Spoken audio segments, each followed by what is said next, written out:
Hello everyone, welcome to my channel. स्वागत है आप सभी का मेरे यूट्यूब चैनल नर्सिंग गाइडेंस में।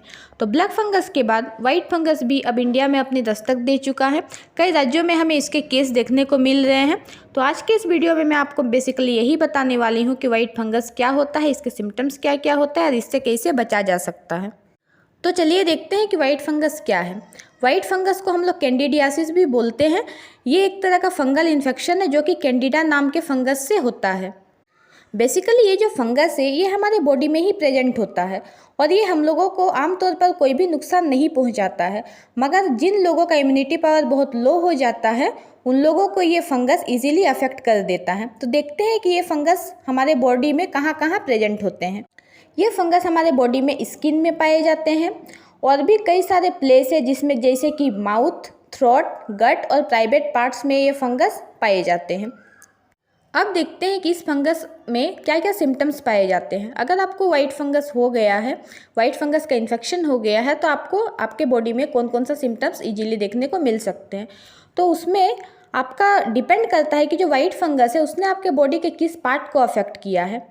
ठीक है, तो अगर आपके बॉडी पार्ट में अगर वो आपके माउथ, थ्रोट या फिर चिक्स पे वो अफेक्ट किया है तो आपको वाइट पैचेस देखने को मिलेंगे, जीभ में, माउथ में, थ्रोट में। ठीक है, आपको अपने माउथ में कॉटन टाइप का लगेगा कि आपके माउथ में कोई भी रुई वगैरह कुछ रख दिया है, वैसा आपको फीलिंग आ सकता है। आपको स्वेलो करने में डिफ़िकल्ट हो सकता है और आप कोई भी चीज़ को चबाने में आपको दर्द हो सकता है। और अगर आपका नर्वस सिस्टम यानी कि अगर आपका ब्रेन को ये अफेक्ट कर चुका है तो ऐसे केस में आपको सीवियर हेडेक हो सकता है। और बाकी अगर ये आपके लंग्स को अफेक्ट किया है तो इसके सिम्टम्स जो है वो कोरोना वायरस के सिमिलर ही होते हैं। आपको सांस लेने में तकलीफ हो सकता है, चेस्ट पेन हो सकता है, ये सब सिम्टम्स आपको इजीली देखने को मिल सकता है।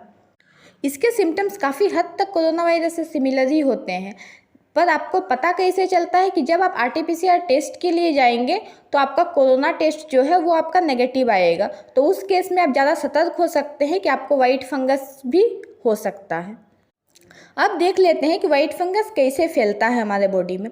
तो देखिए, पहले ये हमारे ओरल कैविटी में प्रेजेंट होता है, मतलब हमारे माउथ में वो प्रेजेंट होता है और जनरली ये हमें कोई भी नुकसान नहीं पहुंचाता है। लेकिन किसी भी कारण से अगर हमारा इम्यूनिटी पावर लो हो जाता है तब ये वहाँ पर स्प्रेड करने लगता है माउथ में। ठीक है, और उसके बाद वो क्या करता है कि वो हमारे माउथ से होकर, गले से होकर वो लंग्स तक पहुँच जाता है और लंग्स को अफेक्ट करता है। और लंग्स से होते हुए ये फूड पाइप तक जाता है, फूड पाइप को भी ये इन्वॉल्व कर लेता है और उसके बाद वहाँ से वो हमारे ब्लड तक पहुँच जाता है। और ब्लड के थ्रू वो हमारे जो मेन ऑर्गन्स है जैसे कि ब्रेन को, किडनी को, ये सब को ये अफेक्ट कर देता है। ठीक है, तो वैसे तो ये फंगस से हमें कोई भी नुकसान नहीं है, लेकिन अगर ये हमारे बॉडी को अफेक्ट कर देता है हमारे लो इम्यूनिटी पावर के कारण, तब हमें काफ़ी नुकसान झेलना पड़ जाता है। तो आइए देखते हैं कि कौन से लोगों में इस वाइट फंगस के केस देखने का ज़्यादा चांसेस है। तो जो लोग में डायबिटीज़ का केस है उनका इम्यूनिटी पावर बहुत लो हो जाता है। जो लोग कैंसर से जूझ रहे हैं उनमें केमोथेरेपी चलता है, तो केमोथेरेपी का ड्रग जो है उसके कारण भी बहुत ज़्यादा इम्यूनिटी पावर लो हो जाता है। HIV एड्स वाले पेशेंट्स में भी काफ़ी देखने को मिल सकता है। फिर अस्थमा वाले पेशेंट में आपको जल्दी देखने को मिलेगा, क्योंकि अस्थमा वाले पेशेंट्स जो है वो स्टेरॉइड्स का यूज करते हैं। और मैंने ब्लैक फंगस वाले वीडियो में आपको बताया था कि स्टेरॉइड्स का यूज जो है वो आपके इम्यूनिटी पावर को सप्रेस कर देता है और उस केस में आपको जल्दी वाइट फंगस या फिर ब्लैक फंगस होने के चांसेस रहते हैं। और स्मोक करने से भी आपको वाइट फंगस के चांसेस रहते हैं, क्योंकि उससे भी आपका इम्यूनिटी पावर सप्रेस होता है। अब देखते हैं कि अगर आपको वाइट फंगस हो गया है तो हम लोग कैसे उसकी जांच करेंगे। तो जांच के लिए हम लोग पहले कोविड टेस्ट करते हैं, क्योंकि अगर लंग्स को अफेक्ट करता है तो काफ़ी सिम्टम्स आपका कोरोना के तरह ही होते हैं। तो उसमें अगर आपका RT-PCR टेस्ट नेगेटिव आता है तो उसके बाद जो नेक्स्ट है हम लोग HRCT टेस्ट करते हैं। HRCT टेस्ट आपका हाई रिजोल्यूशन सिटी मतलब सिटी स्कैनिंग है। आप लोग अगर नॉर्मल सिटी स्कैन करेंगे तो उसमें आपको कभी भी ये नहीं दिखेगा, क्योंकि उसमें बस लंग्स का इन्फेक्शन दिखता है।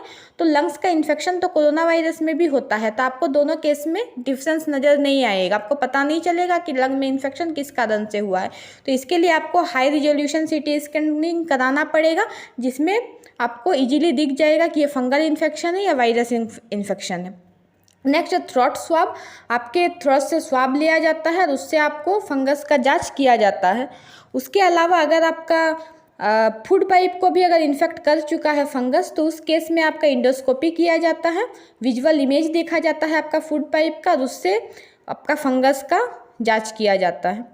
अब हम लोग नेक्स्ट देखते हैं कि इसका ट्रीटमेंट। तो ट्रीटमेंट में मेनली मेडिसिन के बारे में बात कर लेते हैं। तो हमारे पास काफ़ी सारे मेडिसिन अवेलेबल हैं जिससे हम लोग इसको ट्रीट कर सकते हैं, जैसे कि एम्फोटेरिसिन बी, माइकाफेंजिन, कैस्पोफेंजिन, फ्लूकोनाजोल और वोरिकानाजोल। ठीक है, ये सब मेडिसिन है जिससे इसका ट्रीटमेंट हो सकता है। अब तो बात होगी ट्रीटमेंट की, तो लास्ट हम लोग प्रिवेंशन देखेंगे कि हम लोग इससे बचाव के लिए क्या क्या कर सकते हैं। तो हम लोग जानते हैं कि ये इजीली आपके माउथ के थ्रू ही बॉडी पार्ट्स तक पहुंचता है। तो हम लोग क्या करेंगे कि माउथ वॉश का यूज कर सकते हैं, जिसके कारण हमारा माउथ क्लीन रहेगा, तो फंगस जो है वहाँ पे स्प्रेड नहीं कर पाएगा, वो ग्रो नहीं कर पाएगा।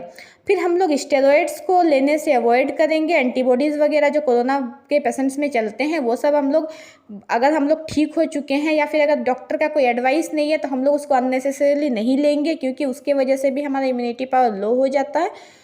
और लास्ट है हम लोग का कि हम लोग को अपने इन्वायरमेंट क्लीन रखना है, किसी भी तरह की गंदगी नहीं रखना है अपने आसपास, उससे भी आपका फंगल इन्फेक्शन होने के चांसेस बढ़ जाते हैं।